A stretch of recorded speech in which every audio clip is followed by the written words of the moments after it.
Thank you very much and good morning.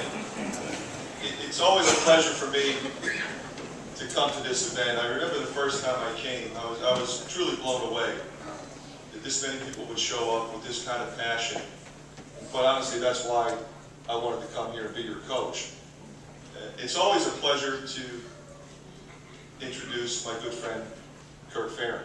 And I talk about him frequently, starting from the first time that we met, through the time that I approached him and asked him to help us recruit Adam Woodbury.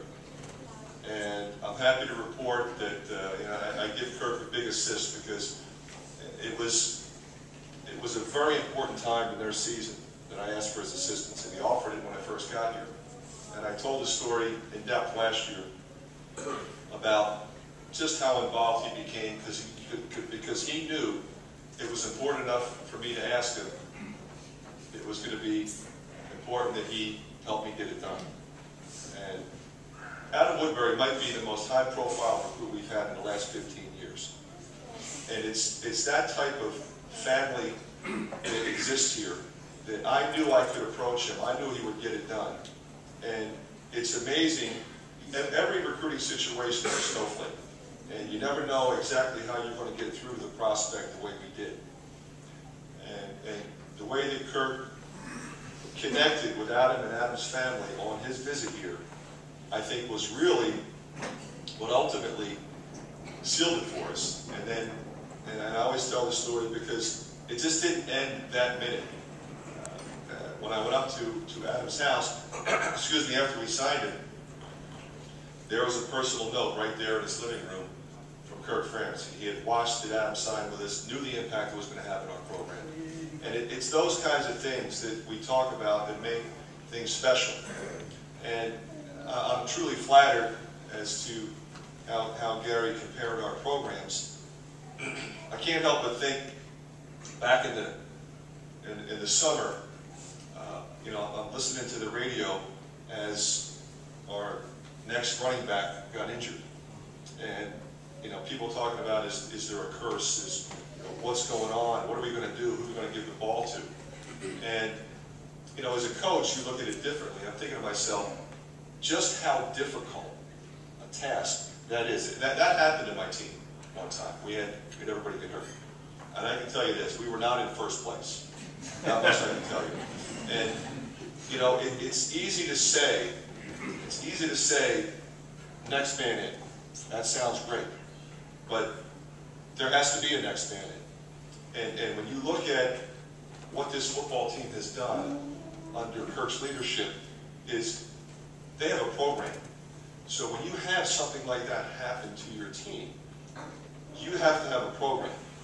It's not recruiting a guy here and a guy there. It's putting together a core group of individuals with an ideology and a philosophy excuse me, that will help you sustain those types of situations. And I cannot be more flattered for someone to say that our program mirrors what Kirk has built here.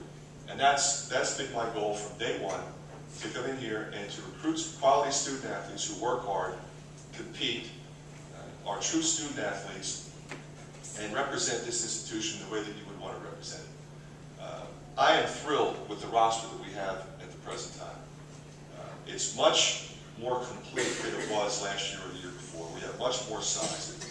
An update on Adam Woodbury. He has been absolutely phenomenal in practice, the first 7 practices that we have had. As has Mike Cassell, the other very highly talented recruit that we have. But it's much more than that. Aaron White, who certainly burst onto the scene last year as a freshman All-American, has taken his game to the next level, which is what we like to see.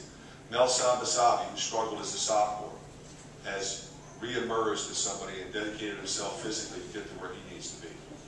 Roy Devin Marble has continued to grow. He's up to 6'7", and I think has gotten himself to the point now where he can really soften the blow of the loss of Matt Gatens, one of the greatest Hawkeyes ever. Zach McCabe, Gabe Olasini, Josh Oglesby, these are individuals, all of whom have contributed. Gabe not so much, but when you look at a guy who's 6'10" with a 7'3" wingspan, who can either play with Adam Woodbury or come in behind him, there's so much depth. And those of you who watched us play last year, noticed that while we were spectacular at times on offense, our defense left a little to be desired. And that has been the focal point of this team, to stop people at the point of attack, to stop people on the next pass, and most importantly, rebound the basketball. When you look at the size that we have, and I can remember what we had in year one. We just didn't have a lot of size. We had trouble getting the ball in the rest. It's great to say you want to run, but you got to get the ball first.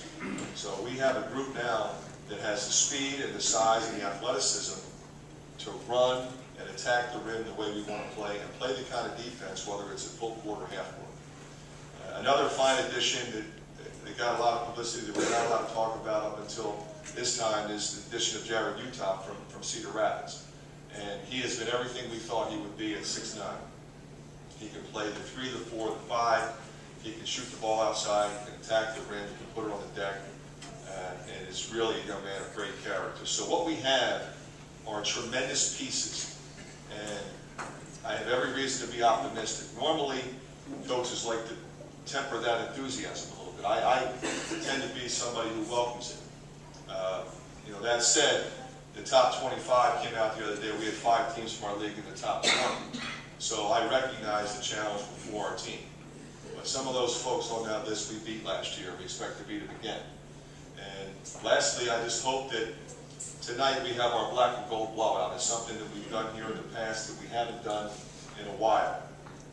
And I remember vividly, and a lot of you were probably at the Dayton game, and I said this before, I don't know if there are any other programs in the country that can sell 13,500 tickets in 12 hours. And that speaks to the passion and the loyalty that you have for the Hawkeyes. And tonight, we're going to introduce our team, both men and women. The doors open at 7 o'clock. We have a number of things: 3-point shooting contest, dunk contest, a lot of giveaways. It's going to be a really fun event. Players are going to be introduced. There'll be scrimmages for the men and the women. And then I think most importantly, opportunities for anybody who comes to connect with our players and our coaching staff in a very personal way. We'll be accessible to sign and do photo opportunities and really give everybody a chance to meet and know our team and kind of see what's in store for this season. I'm optimistic. I'm excited. Let's go beat the Nittany Lions.